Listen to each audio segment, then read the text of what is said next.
Well, good morning, everybody, and welcome to a most unusual Mother's Day. I don't think we'll ever have anything quite like this again, where we're stuck inside and we have to resort to all this electronic stuff to be able to talk to one another. But I want to tell you a little story about my mum and how it ties into our verse in James. My mum is now 83 years old, and she's living in Devonport in one of those little retirement villages. But back in the 70s, when I was a enthusiastic 3 and 4 year old, I used to have a tricycle that I would ride around on the concrete out the back of the house. On that tricycle, I would apparently go round and round and round and round and drive everybody else crazy. I'm not sure whether it was a wise move.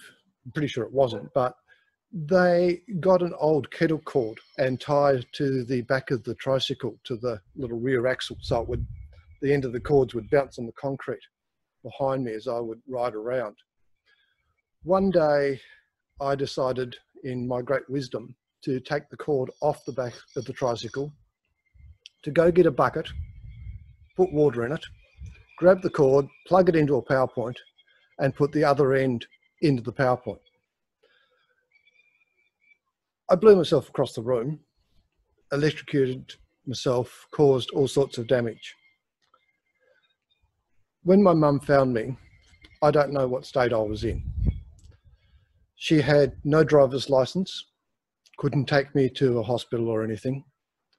We had no phone. Mobile phones didn't exist at that time, and home phones were a bit of a rarity. All she could do was sit there and nurse her little child and hope that he would recover.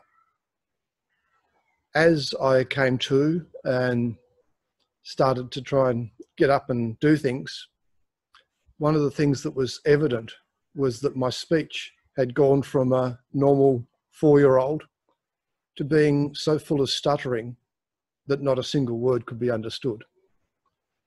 For the next 4 or 5 years, that was normal. No one could really understand anything that I said. People just laughed, mocked, all sorts of teasing went on.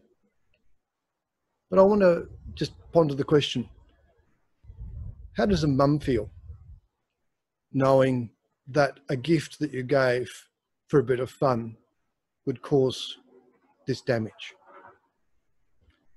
How would a mum feel after 4 years, 5 years, 6 years of there being no improvement? Now, you look at me now and you can't see the evidence of this. But when I was in grade 4, I couldn't get a sentence out. I couldn't get more than a few words. And at grade 4, a choice was made to send me to a speech pathologist.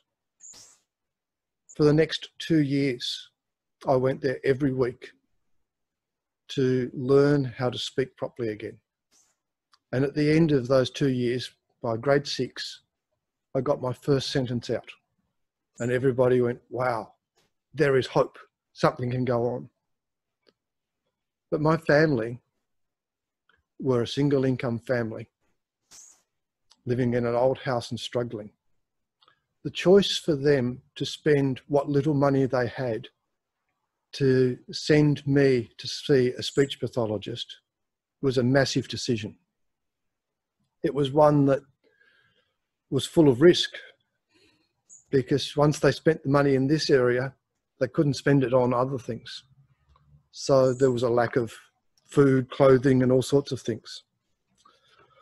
I want to pay dedication to my mum's endurance, that through that time, she kept going, kept encouraging, kept talking to me, kept trying to get me to talk, had the audacity to spend what little money that we had to try and help me to speak. What a difference it's made in my life. I think of all the mums that are out there that have disabled kids, that get up every morning and have to then help their kids, sometimes 15, sometimes 18, sometimes 30, be able to go to the toilet, be able to eat, be able to do all sorts of things. I think of the mums that aren't mums, that can't have kids but desperately wanted to have kids. They're the ones that have had to endure everybody coming up to them and going, so when are you going to have your first child? Knowing that they'd love to have that first child but can't. I think of all the mums that are out there raising kids on their own, that are just wishing for some support and some help, but all they get's criticism and mockery. When James talks about persevering under trial, these are the types of things I think about. These normal, everyday parts of life where we have to keep going and keep doing what is right and keep doing what is good, when everything inside of us wants us to just run. Take this pain away, give us a new hope.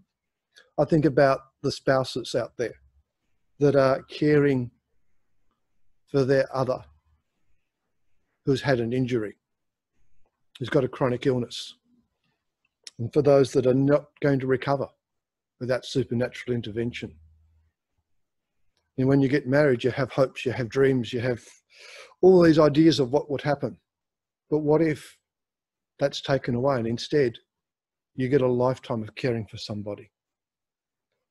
I think those that keep giving to others in spite of their own poverty, that keep saying, hey, you've got a need, I can help you with that. Let me give you some money. Let me give you some food. Let me give you this. I just see all of these different people with all of their different circumstances continuing to press forward, continuing to do the good thing when they could so easily run and find something easier. You see, when it says endure and not give way to temptation, sometimes that temptation is nothing more than running away.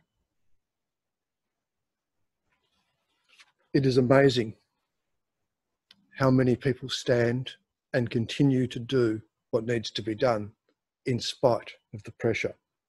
James points out that a crown will come. For all of those that keep doing this, there is a crowd laid up for them that they will be blessed. I think that is an absolutely awesome thing, that at the end of the day, God brings justice. But there's something else that comes along with this, and that's the value of a life changed. I sometimes think, if my mother didn't have